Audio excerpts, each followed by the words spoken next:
I'm your host, Kaylee, and this is Rebel Wellness.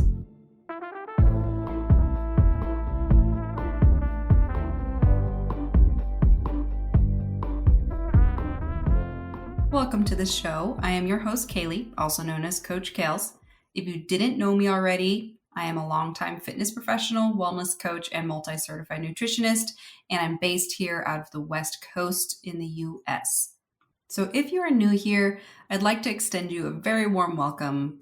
You have just tuned in to one of my passion projects because it is so important to me to help demystify the health world for you and empower you with the tools necessary to walk through this world fiercely educated to make the right choices amongst all the confusion. And it's really important for you to choose what you want, not what your mom wants, not what Brittany on TikTok told you, just you and your own brains. So for today's episode, I wanted to tackle a few myths in the world of nutrition. I plan on doing a multiple series of different myths in fitness and nutrition, not only because they're like the main most favorite topics of my career so far, but because legitimately when I polled you guys, my clients, my following on Instagram, etc., everybody really wanted to hear my takes on myths, and not in that kind of way where people say like, well, you guys have been asking. Like legitimately everybody has been suggesting and asking different things about myths. So this is a great platform to kind of spread my answers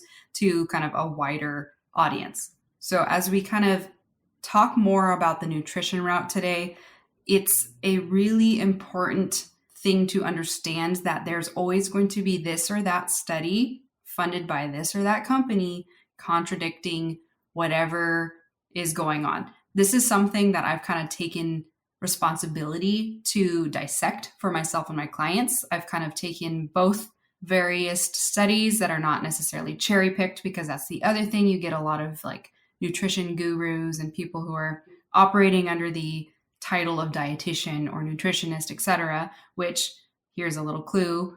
Anybody can do that and just kind of say their label and maybe not be right. It's kind of scary. It's just like anybody can practice once they get their degree, and they can just say whatever they want and say, well, I'm a dietitian, believe me, and not to like throw shade at them. It's just, you have to understand that just because they have a certain title doesn't necessarily mean they know entirely all sides to the topic they're talking about. So that's what I'm talking about. I'm not saying that people are just kind of making stuff up. It's more just that it's important to know that not even the person who's educating you, even me, is always going to have a well-rounded understanding of everything, especially with like modern science updates and things like that. So that's something that I personally am extremely passionate about. I'm a Virgo. It's my lifestyle. I just really want to know, and I don't want to spread any misinformation. And with that said, I always take it on myself whenever I say things to fact check it before I actually even say it on this podcast. And maybe in the future, some things I'm saying are no longer the science, and I might have to change my viewpoint, but that's normal. I mean, that's humans. So just understanding that people who act like they know everything about a certain topic, I would kind of steer clear from them, because that tends to mean that they are really rigid with their thinking and a little too dogmatic in a world that actually isn't very black and white. Now that I've kind of laid all of that out for you, I'll come kind of off my soapbox and let's dive right into the first, let's say 2 food myths together. They're kind of under the same kind of umbrella about macronutrients, which I'll explain in a moment, but I'm only going to focus on 2 of them because honestly, every single one of these macronutrients have been demonized by magazines, CDC, like tons of different groups have kind of picked and chosen what they want to catastrophize almost. So I simply want to just explain it straightforward with the best science possible and field research, meaning what I've seen actually happen for myself, my clients. With that, I feel pretty confident about where I stand now and how I'm going to talk about these myths. It's important first to understand kind of what macronutrients are if you don't already. So I'm going to briefly kind of break them down for you.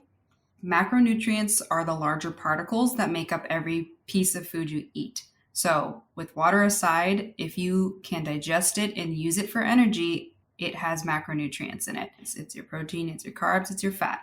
This is one of the first things that we talk about with my coaching is we try to help you understand like what makes up the food you're eating, because it's important to know what each macronutrient does individually and how it makes up the food you eat, and then picking the food you eat, how it's going to correlate to your goals.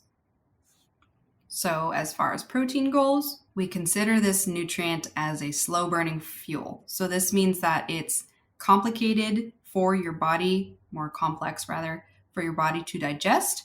Therefore, it's slower burning in the gut, but it's an essential nutrient because it provides amino acids for the rest of your body, for your muscle, etc. And most often than not, protein also has a lot of essential micronutrients that your body needs as well. For example, B12. The structure of protein is built upon various amino acids and peptides. That is all. If you want to build muscle or maintain muscle, you have to be consuming enough protein. It's the only nutrient that can support your body's muscle. I kind of separate protein from the other two macronutrients. Carbohydrates and fat are more of your fuel. So they're going to be a lot more quick energy or slow energy. First, carbohydrates, they are your quicker energy, and they're going to be your body's main source of energy right off the bat. Can you only ever use carbohydrates for energy? No. Is it the preferred energy that your body wants to utilize? Yes. And then your other more energy focused macronutrient is going to be fats, natural fats. You can utilize other fats too, like processed or man-made fats. However, ideally, if we're speaking about true fats, it's naturally occurring fats. They have the most calories per gram. So protein and carbs are 4 calories per gram, and fats are 9 calories per gram because they are the slowest to burn in your gut. But they are still predominantly an energy source, and they are necessary for micronutrients to get into your cells to be utilized properly by the body. That's why far too low fat intake can often cause disease, and we're actually kind of seeing a lot more science pointing towards this early onset dementia caused by this chronic low fat dieting that a lot of females have followed, and then they're now having brain degenerative diseases early on in their 40s and 50s because they have deprived their bodies for so long of a necessary nutrient. So when people ask me, like, should I lower my fat? Should I lower my carbs? Neither. You have to find the right balance. We'll talk more about that later. But basically, those are the 3 macronutrients that are really important to understand for breaking down these myths. Myth number 1. Protein makes you fat, or how I've commonly heard it, excess protein can still make you fat. Now that you know protein is simply a combination of amino acids and peptides, as far as their molecular structure goes, it simply cannot be stored as fat easily. And it's also not easy to make energy out of. We call it the building blocks of your muscle because when it is broken down in the body, those amino acids and peptides go towards all of the different tissues in your body to help repair them or build them bigger, which essentially is still repairing, because essentially what you do when you weight lift is you're tearing your muscles apart, and then your body goes into recovery mode, uses the nutrients you consume, and builds it bigger. That's why if you are not consuming enough protein, your muscles are probably not getting bigger, and that might be your issue. But it is also a more complex structure for your gut to break down. Therefore, it tends to keep people more satiated longer, which is why it is a really good strategy for those people who are looking to either get a body recomposition, lose fat, gain muscle, or just simply trying to lose fat. That's why protein is such a great nutrient to keep really high in your intake every day, because it is really hard to turn into fat. You have to be almost in kind of a famine position and only eating protein, and at that, only lean protein, because what typically is then being turned into fat is the fat that is bound with the protein. So think chicken breast, really lean, almost no fat, versus chicken thighs, like 30% of chicken thighs is like chicken fat. So typically it's actually not the protein content that is causing somebody to deposit fat. It's the fat on the protein. Does that make sense?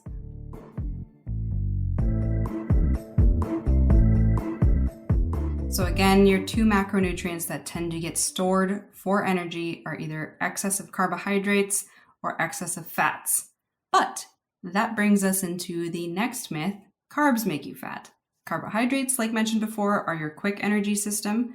It's the fastest way for your body to access energy from food you consume. So this is why when people pass out from low blood sugar, they're given something like dextrose, which is a quick absorbing sugar. Anything with ose at the end is essentially sugar if you're reading labels and you're learning. And it immediately gets into the system so that your cells can generate energy again and bring your blood sugar up. However, when we've experienced a surplus of carbs or removing carbs and seeing our weight change, sometimes dramatically, think keto diet, the first 10 pounds that everybody loses in the first week is literally body water. I'll get into that in a moment. But it's because 1 gram of carbohydrate binds with 2 grams of water. So that kind of fluffiness you feel after a big carby meal, or the weight you suddenly lose immediately after starting to reduce your carb intakes, is actually not fat that you're losing. It's just water retention. And water retention does not equal fat. This is a really common thing that I have to coach a lot of, especially my female clients, out of the mindset of, is believing that just because their body is holding on to water, that they're fatter. Water is essential. Your organs need it. Your energy systems need it. Typically, people who are not fully hydrated have a lot more health issues in the long run, especially, than those who just consume the proper amount of carbohydrates for their body and drink enough water. So to better understand why in keto people seem to lose weight so quickly in the beginning, like I was saying, they are dropping all the water, not just because they're no longer consuming carbs, that's a huge part of it, but because their body is also searching every single gram of water in their body to find another carb, because it's, like we said in the beginning, the first energy system the body wants to use. So in that first week, where everybody, basically the keto flu is dehydration because you're losing so much water. You can avoid the keto flu by being properly hydrated with electrolytes, and a significant amount of electrolytes. So not just like 1 Gatorade or something like that. And I also don't like Gatorade, but that's another soapbox. So when somebody does keto, the reason they're dropping water is exactly what we're talking about here. Carbohydrates bind with water in your body.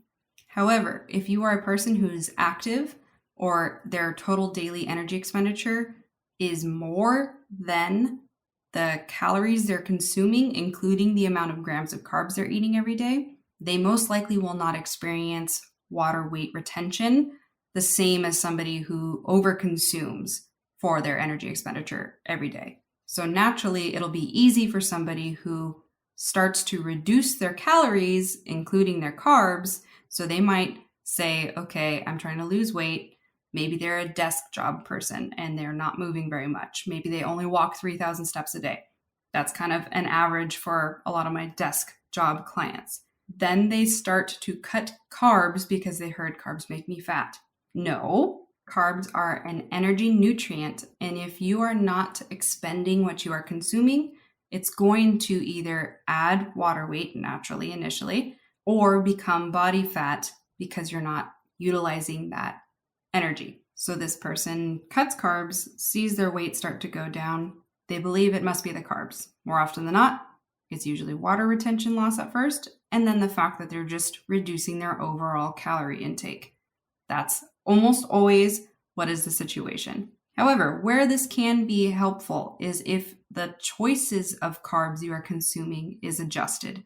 So if you are consuming a lot of processed carb products and then you remove them and you just switch to, let's say, vegetables, fruits, sweet potatoes, rice, etc., and you see an adjusting situation on the scale, it may not actually just be the carbs, it could be the source of carbs, because sometimes the source of carbs, especially, for example, gluten, causes a lot of inflammatory response in your gut. And so your body is also going to hold on to more water when it's inflamed. Same goes for too much sodium intake.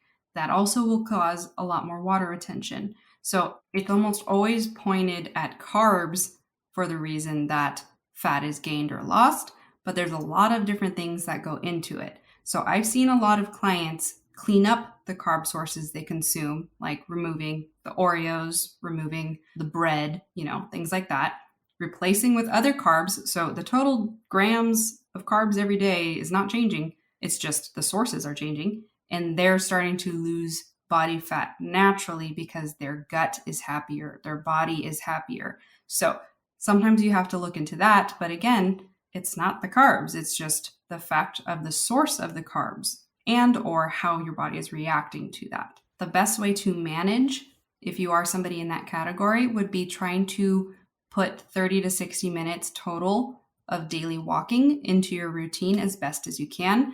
Maybe that's 30 minutes in the afternoon, 30 minutes in the evening. Something like that is a really good way to encourage circulation of your body and utilizing those carb nutrients you consumed for that day. And it also can encourage debloating in your gut because it encourages gut motility of your intestines and everything, and your bowels, which is really important. If you're not using the restroom 1 to 2 times a day at least, there's something kind of slowed down in your digestion and detox pathways that should be addressed, because that can also cause a lot of weight retention, weight gain, etc. Along with that, if you're a female listening to this, you should also know that if you are naturally cycling, you are always going to get water retention around that luteal phase of your cycle. And some women definitely get it in that bleed part, the menses of your cycle. So you are going to want to adjust your mindset about where your weight is going, because it's almost always going to go up a bit during your luteal phase while your body's preparing to shed your uterine lining. This is expensive on the body, meaning it's going to utilize energy. So your body actually has cues built in place during this part of your cycle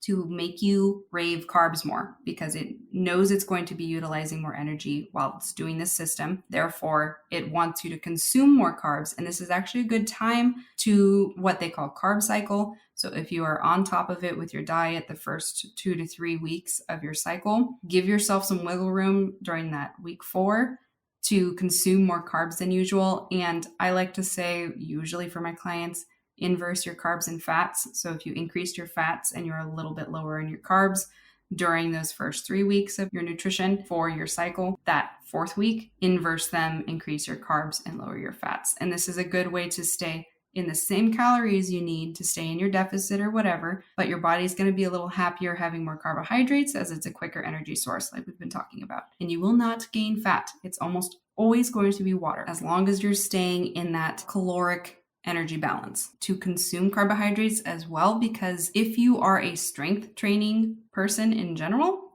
weightlifting, etc., you are an athlete, like if you have different activities you enjoy doing that require endurance energy or explosive energy, carbs are necessary for performance. You will not be able to perform at your best doing keto or low carb paleo or something like that. If you are somebody who has experienced that lack of energy while trying to do that nutrition eating style, you know exactly what I mean. Another important thing to note is that if you are somebody who is active, you resistance train, aka you weightlift, you rock climb, you do anything that requires endurance or explosive energy for a prolonged period, or at least a short amount of period, you will feel the effects of not having enough glycogen in your body. Carbs make glycogen, and therefore your performance is going to lack significantly in those areas. Your muscles recover with glycogen and protein because it's energy. If you've ever noticed that marathon runners historically, they carb load the night before the race, it's because they're putting carbs into their muscles to be utilized during that race for energy. Same concept. If you reduce your carbs too much, thinking that it's what's making you fat or what's going to help you lose fat, but you continue weightlifting, you're going to hit a wall. For example, I did keto because as a lot of my clients, if they're listening, know, I always try some of the hot button diets before I develop opinions or even coach people through them. And I tried keto for about 3 months or so. And one of the main things that suffered immediately, and that does suffer for all of my clients who end up doing keto, what ended up happening is I was bouldering because I really enjoy rock climbing. And as I was climbing up the wall, I couldn't climb anymore. I literally ran out of energy. I stopped. I was stuck on the wall. Fortunately, with bouldering, like halfway up the wall, you can still jump off the wall. But I had never felt something so weird like that. Like I literally couldn't access energy. Even if my mental like tenacity was there, my body was not going to move. My muscles were like, yeah, no. So that was one of the main times that I can recall being like, oh, okay, so being an athlete and being keto doesn't usually mix, especially for females, because of how our bodies utilize energy differently. And we protect being ready to have a baby like nobody's business. That's why sometimes it takes women like 10 to 15 weeks to actually get assimilated into true ketosis, because their body is just looking for any carb to turn into making it still the primary energy system. Hopefully that makes sense. But with that said, it's just important to know from like that example that you cannot also have really good performance with your weightlifting and or sports or Orange Theory, whatever you're doing, and be extremely low carb. It's going to burn you out. It's going to be not so good for your body long term. And it just simply doesn't work because it's an energy system. You don't just get to cut out an entire nutrient group and not face the consequences of it. So with all that said, carbohydrates are just another macronutrient that your body actually prefers over any of the other nutrients for energy. Doesn't necessarily mean it's the healthiest to eat on its own, but it cannot simply be the only reason that you are gaining fat. Most often than not, it's because most people are consuming palatable foods, which means there's going to be a component of fat, component of carb, and a component of salt or sugar, sweet, which is also a carb. But usually they utilize that combination to kind of make something really what they call palatable, tastes really nice on your palate, and people overconsume these foods and they think that because they're eating, let's say, a ton of muffins, it's the carb. Muffins are carbs, right? Muffins also have like 30 or 40% fat content. If you've ever made muffins before, you know that you add a ton of butter or a ton of canola oil usually to the mix. Same thing with brownies. They're not a carb source. They're a carb and fat source. So that's why it's really important to understand the macronutrient breakdown of your foods, because it helps you better understand, is it actually that item that is causing me to gain fat? Is it just the fact that I'm over consuming these items? Because you can always consume those things in the proper proportions for your daily calorie intake. Last thing I'll add is that two things that can influence the way your body manages the nutrients you consume, the macronutrients, is your gut health, because they have found now that there are different types of bacteria that process carbohydrates, process your fats, process your proteins. And if they're imbalanced, they actually can influence how well or how not well you absorb and break down, assimilate, so to speak, those nutrients. And then that can cause, are you actually getting as many calories of the carbs you consume? Are you getting less? And your hormones can also play a big factor into your metabolic activity. So before you freak out and go like, oh my God, you're one of those, it's just my hormones type of people, let me explain. There's a team calories in, calories out, which if you listen to this entire podcast, you heard me talk about that energy equation often, because it is still the king equation. What is different now that a lot of people need to open their minds to and get less rigid about the calories in, calories out is that we are seeing metabolic disorders on especially females that we've never seen before in the history, because we have so many different factors going on, including xenoestrogens or other endocrine system disruptors, which your endocrine system is your hormone system. And so you're disrupting your hormones through different things like fragrances, plastics, etc. And then on top of that, you're consuming a lot of these different manufactured foods, and you're also having really high stress more prolonged than any other time in history because a lot more females are raising children and holding down 1, 2, or 3 full-time jobs. And not in a way to have any sort of social stance on this concept. It's just a blatant truth that we have to look at and understand that we're going to see things that have never happened before to the human body because we're exposing it to a lot of stuff that really, even though it's passed by the FDA or whatever, is not fully understood. We're still seeing stuff that they're like, ooh, we shouldn't have done that. So now you can't do that anymore. Like women should not be taking Lunesta. They finally decided that, oops, we should probably not give women Lunesta because it's altering their brains in a negative way. So things like that can happen all the time. They are happening all the time. And we have to understand that we don't fully understand like obesity and how the metabolic disorder is actually developing and manifesting, and what does it mean for your gut bacteria, and then how does that change in your gut also change how you absorb and utilize food. So these are all questions that are getting a lot more answers nowadays, but we're also just in those early stages to really get enough studies going. And if you don't know already, it takes 2 to 5 years for a actual scientific study to go through the full process to get published. So you're not going to see this on PubMed for a while because it's currently being studied.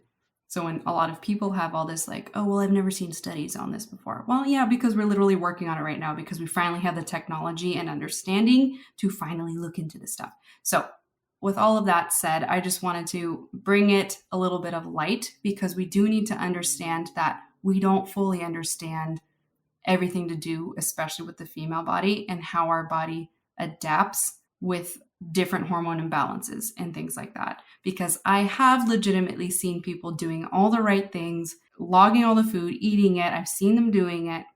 And their stress is literally forcing their hormones into a position where cortisol and estrogen are the besties that deposit fat.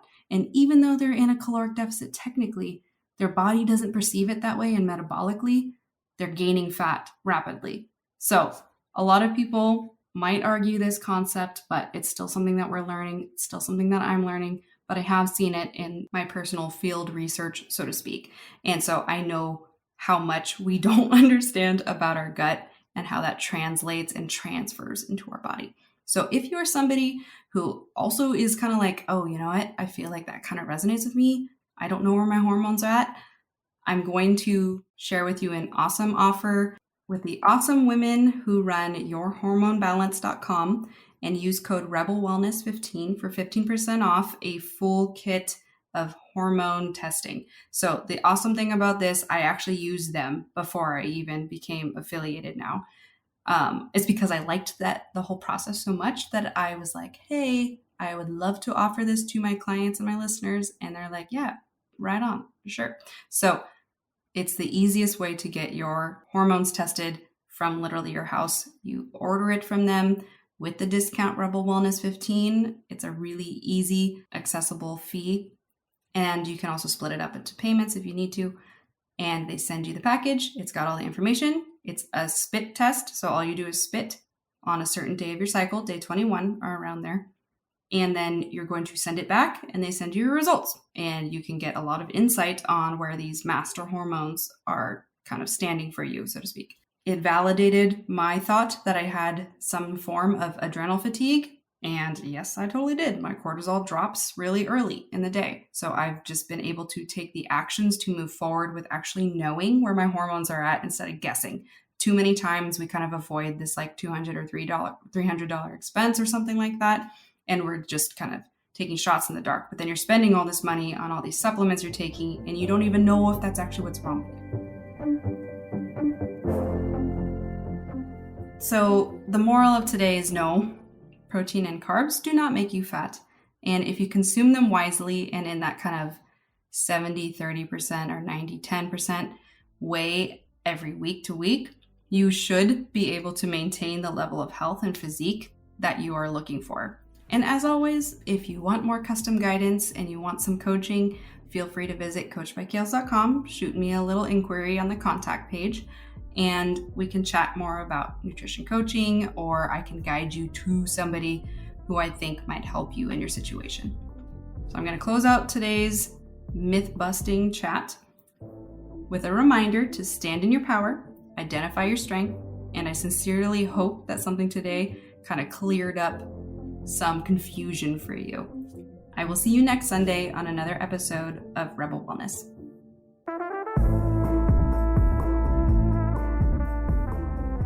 Thanks for joining me on this week's episode of Rebel Wellness. If you loved what you heard and you are ready to take your wellness journey to the next level, follow me on Instagram at Coach by Kales for daily nuggets of health and fitness wisdom. We release new episodes weekly on Sundays, so be sure to click that subscribe button so you never miss an update.